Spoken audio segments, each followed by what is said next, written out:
All right, now just a little bit of context. When you actually begin looking at all the major projects taking place in Australia across the way, there's a lot in the pipeline. It's unprecedented, is the building boom that we're going through at the moment.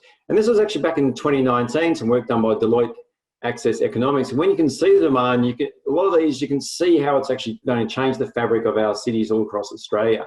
And one of the key things is it's happening in a lot of the urban central parts of our major cities to make it easier for people to get around.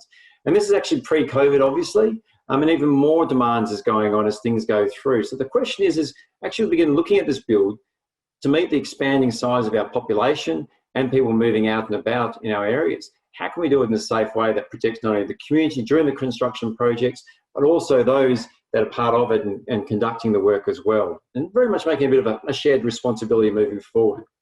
Now, when you think about this, the major issue at the heart of this is, even though heavy vehicles, they keep the lifeblood of our country going, and they really drive the economic engine, and they're only really 4% of our motor vehicle fleet. And when we conduct some of these workshops, which Marilyn will touch on a little bit later, and you actually ask the industry, what do they think their group is? They often articulate that it's a far larger number because it's so visual to them. But the thing is just because these vehicles are so large, and if people make mistakes around these sort of vehicles, sadly, it results in a fatality, even at a low speed.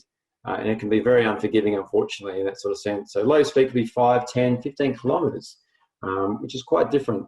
And that's why you can sort of see here, you can see the fatal crashes in Melbourne. Analysis has been done, 50% relate to heavy vehicles and 50% to motor vehicles. And chatting with other sort of states, this is quite consistent across the country.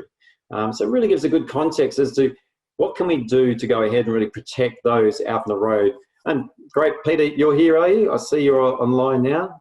Fantastic. So this is really seeing a bit of the context around the why. If you begin personalising it a little bit as well, road trauma, it has a massive far-reaching impact just along that one sort of incident. It also touches on truck drivers, families, communities, third parties. It has an enormous ripple effect. But this is just a few snapshots of some of those lives of people that have been touched upon this. And if you go right back here to this first one, we got on the list here back in 2015.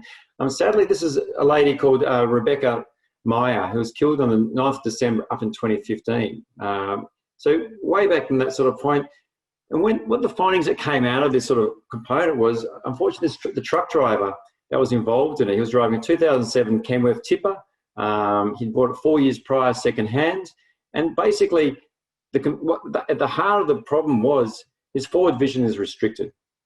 What happened was he was turning and there was from a stationary point, and there was a cyclist sitting in front, and the truck turned, and sadly, she became a fatality. Even though she'd grown up in Copenhagen, she'd experienced cycling all of her life, and it was just unfortunately one of those factors where the system sort of broke down, and a life was lost and the family impacted, as was the truck driver. But the key thing is from the coroner, when they actually went through and looked at the recommendations, there was a couple of key points that came out of it. A simple one for the truck drivers is just stop back a little bit from the whole black boxes so they can be more aware and see what's in front of them. And the hard part is probably getting that communications and letting truck drivers know. But the other one is recommendation 7. And what they really touched on was, how can you make the conventional shaped heavy vehicles prohibitive unless there's appropriate changes in technology to warn the driver of any obstacle or other road users within the forward blind spot of the truck. So what technologies, how can we change the driving habits, and how can we do that? But then the other side of it, the coin, is it's not just focusing on the truck driver, it's also looking at from the public side.